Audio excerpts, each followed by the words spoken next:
Hello, I'm L-Director, this is L-Director Vision, and today I show you what's in my pack. Stick around. So here's the thing.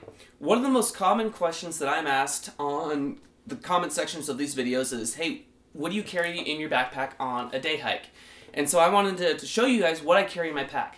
Now, before I continue, I want to first mention that there's two kinds of survivalists out there. You've got your preppers who are preparing to bug out of the cities that they're in the event of us being attacked by another country, or maybe we're being attacked by our own country, such as the case of martial law because of our wonderful president, and, and that kind of stuff. So those guys, they're going to have different priorities than somebody like me. They don't want to be found.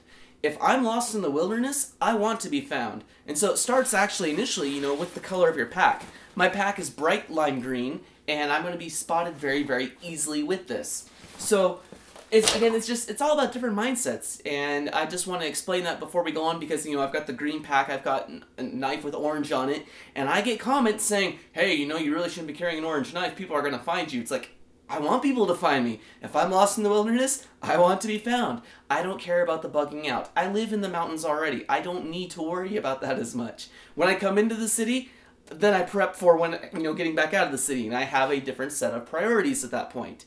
And so, again, the game is just all about priorities. So let's go and start off with what I carry physically on my person, and then we'll get into the contents of my pack. This, again, is for a day hike. I'm going out to go have some fun. Maybe I'm just hanging out with friends. Maybe I'm hiking alone with the dog.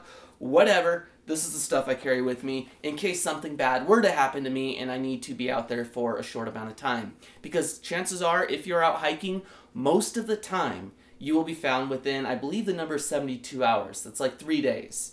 Okay, so you don't have to plan on being out there for an extended period of time, so your priorities are a lot different. That said, first thing is I've got my belt. Now, I know that a lot of people like the nylon belts. I'm old school. I like a good leather belt. I've had this belt for coming up on 10 years now, I think. Actually, over 10 years by now. And I bought this when I worked at Old Navy. This is actually an Old Navy leather belt. It's got a nice, outdoorsy looking buckle on it.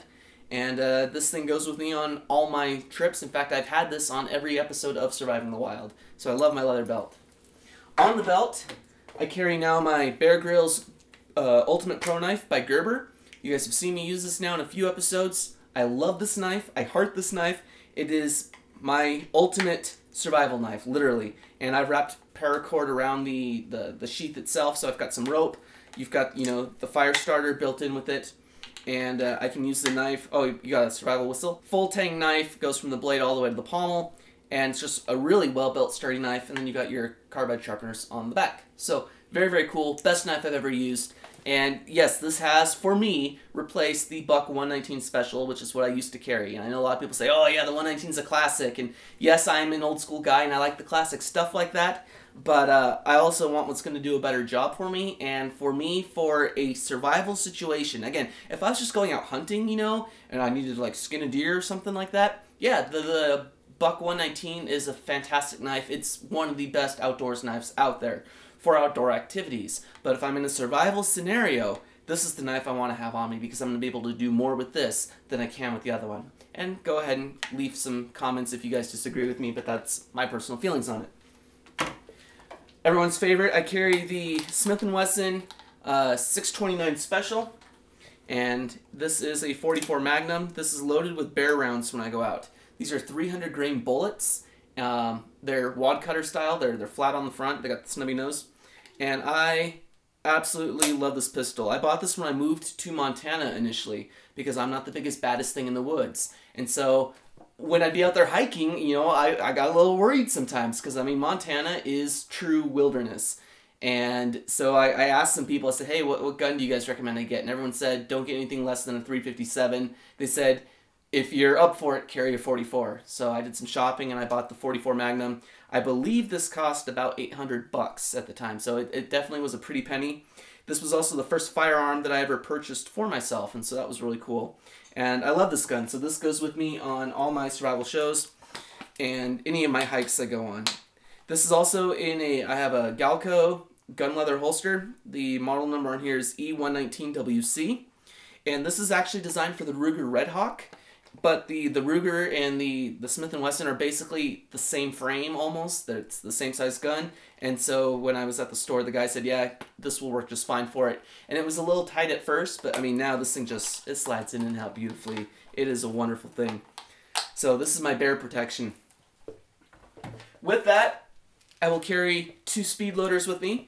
And I've got them offset a little bit. This one is all wad cutters. This one I alternate wad cutters and hollow points. So again, if I run out of my bear rounds, or if I'm in an area where maybe bears aren't my #1 priority, maybe I'm more worried about wolves or cats, you know, then I might flip over to something like this where I'm not having to penetrate the thick hide and the skin and all that of a bear, and I want something that's going to expand more inside, then I might flip over to this one because then I've got my solids and I've got my hollow points. And I will stack it in the cylinder so that I can shoot a wad cutter first at a rock to, you know, scare the cat away or scare the wolf away. If that doesn't work, then boom, it's hollow point time and I'm going right for the body on that one. So I carry 2 of these so I can stack my pistol accordingly for what I want to do.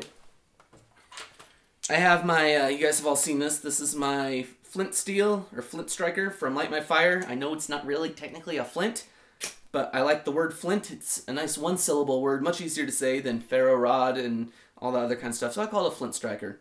This also has a whistle built in to the striker, and I carry this on some paracord around my neck. And if you guys are paying attention to the show, you will have seen that it's changed colors throughout it because I go through them pretty quick. These are good for, they say 3,000 strikes, and when I reach what I would call the half-life of it, I retire it and I throw it in my truck, or I keep it elsewhere. I've got a whole collection of these things now laying around the house because when I go out, if I'm in a survival scenario, I want to make sure I've got, you know, the best of the best gear on me, and so I always carry a relatively brand new one of these when I go out, and I just use the same paracord strap. I carry a few other knives with me when I go out too. This one is by Carson Design. This is the M2114. It is a lock blade knife, and it's got a safety lock on here too. You have to hold it back with your finger, and then you can use the thumb release to get it through. What I like about this knife, quick deployment. I don't even have to use my thumb and kind of flick it out. A lot of people get, you know, a big kick out of like, oh yeah, look, you flip it with your thumb. That's great, but that's a lot of wrist movement, and you can just throwing your knife. I just rake the little paddle with my finger, and it shoots straight up. Not even spring-loaded. It's all man-powered, and I love this knife. So I got that one. I carry my Victorinox Tinker Swiss Army knife. I've had the same model of knife for almost 20 years now. It'll be 20 years this May that I will carry the same model of knife, so that's pretty cool. And something I learned recently with these is that I've noticed that there was a hole underneath the Phillips screwdriver. I'm like, what's that hole for? I did a little research, and I realized that you can actually put a needle or a pin inside that hole. And so now I've got a needle object if I ever need it for anything, whether it be to pop a blister, I can make a fish hook with it. There's a lot of different uses for it. And again, with all my knives, I always magnetize the snot out of them with a high-powered magnet before I go out and do anything, just because you never know if you need it to pick stuff up. So, carry that with me. I carry also my char cloth and my cotton balls in a tin on my person when I go out. Again, this is on the table is what I carry on my person. And that's because if I were to lose my pack, at least I've still got some stuff with me. So I carry my fire starter and all that on me. I also have my paracord bracelet that I made. This is a Cobra weave. And I just found a YouTube tutorial on how to make your own bracelet rather than spending, you know, 10 bucks on it. I had a bunch of paracord lying around and said, why not make it myself? So I got my paracord bracelet with a custom slip thing right here to keep it, you know, tight on my wrist. I don't have a buckle on mine, and that works for me just fine.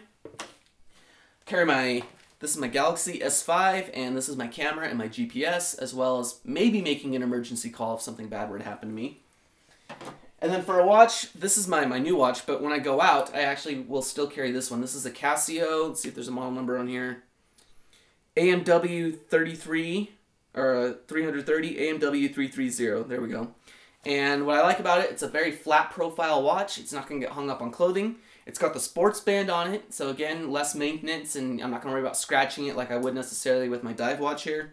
And then what's really cool about this one is it's got the spinning bezel on it. It rotates both directions. It's not a dive watch in that regard. It is waterproof though, or they say water resistant to 100 meters. But what's really neat about that spinning bezel is it's got, you know, your timer functions on it, so you can use it as a chronograph. But it also has a compass rose. And as you know, you can find wherever you are or find which way is north and get your orientation with the watch if the sun is out. So all I'll do is I know halfway between the hour hand and noon is south. And so I rotate it so that way south, which is at the 30 mark, falls halfway between the hour hand and noon. And then keeping my wrist flat, I spin around until the hour hand points at the sun. And now instantly I can look at my watch and say, okay, north is that way, south is that way, east is over there, and west is over there. And so for survival purposes, this is absolutely a great watch to have. And as you can see, if I put it on my wrist, it is definitely flatter than my new dive watch from Seiko. So this is the Casio, like I said, AMW 330. Highly recommend. I've had this watch since 2009, and I love it. So that's what I carry on my person. Now let's get into the contents of my pack, which is what most of you guys are here for. I mean, this is really, really light. I don't carry a lot of stuff with me. But as you notice, I do carry a bright green pack. Again, I want to be found when I'm out there. And in no particular order, we'll just see what we have in here. Again, this is for day hikes, right? Hydration is important. So I have a survival straw. This is by Frontier. They call it an emergency filter. And if you keep your eye out for the upcoming Surviving the Wild episode, episode 9, I believe it is, I actually put this to use. And you can suck right through it and works out great. So, awesome. I have 2 water bottles with me. And the purpose will become clear for 2 in a moment, but one becomes a dirty bottle. First, they're both filled with clean water when I go out hiking. Over the course of the day, if I need to fill up water from the creek or the stream or whatever, I only do that in one of them. That becomes my dirty bottle. And with the dirty bottle, I can then suck it with my straw, or I can build some sort of filtration device and filter it from the dirty bottle into the clean bottle. So I carry 2 bottles with me. Now, when I was first getting started in this, I used to carry a stainless steel water bottle, and I realized that, you know, that's more of a bug out situation kind of water bottle. That's where you're wanting stuff with a lot of different purposes. For me, I'm more concerned about the weight. If I'm out on a hike, I don't want to have to feel like I'm going backpacking just to go on a day hike.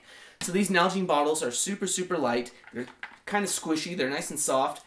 And these are perfect for me because even 2 of these weighs less than one of my stainless steel bottles does. So again, for me, it's more about the weight. I can carry more water with me if I wanted to.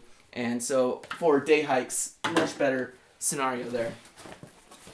I carry a trash bag with me, make waterproof shelters really, really easy. I have my basic survival kit. This has got snare wire, a sewing package on the back, which also includes both sewing needles for sewing up clothes, as well as sewing up people. There's 2 different kinds of needles in there and a bunch of different threads. Inside the tin, I've got some spare bullets for the 44. I've got some fish hooks. I've got cotton balls, a few matches, and some fishing flies and some fishing line. And again, in this upcoming episode of Surviving the Wild, you'll get to see me put this kit to the use, and I actually do catch a fish with the contents of that container. I carry some more parachute cord. Again, it's super light. It doesn't weigh anything, and you never know if you're going to need some rope with you. Depending on the time of the year, I'll carry a space blanket with me as well. I know that there's a lot of times where I can make it through a night without one of these, and so I won't carry it then. So this is more of a seasonal item. What's nice about this one too, it doesn't make a whole lot of noise. I've got another space blanket that's like crinkled tinfoil in there. And it just goes all over the place. This is so much quieter. It's reflective on one side. The other side's orange for signaling. I mean, this is great. You can make shelter with this. You can wrap yourself up with it. Awesome seasonal item to have, but because it's seasonal, we're going to stick it over there and not over here. I carry a bandana with me. Just make sure it's 100% cotton. I don't care particularly, what color I use. I buy whatever I can find at the drugstore as I'm heading out of town to go hiking and such. And so this is my current one. And again, I can use this to build a filter for filtering water between my 2 water bottles. I have another tinder box here. This one I keep in my pack. And this one's just got some dried goat's beard. And believe it or not, I have a whole bag of goat's beard actually just behind the camera right there. Because you never know when you're not going to be able to find some dry stuff. So it doesn't weigh anything, and just stick it in the pack. And then finally, this is my base hex tarp. And again, this weighs just exactly a pound. And I figure for a pound and what it gives me, it's well worth carrying when I go out on a day hike. And so you guys have seen this now in a few episodes. Thermal protection, weather protection, and signaling as well. So that's all I carry in my pack. And as you can see, a lot of the stuff I carry on my person. The rest of it goes in the pack. It's not that much at all. And that's the stuff that I feel confident with, that I can make it through a 72-hour situation if bad things happen to me when I'm out hiking or just exploring the outdoors, as I like to do. So go ahead and like, comment, subscribe if you haven't already. Leave me some comments about the video down below. If you got any questions about any particular items, feel free. And that's all I got for you guys. So thanks for watching. We'll see you next time right here on Eldractor Vision.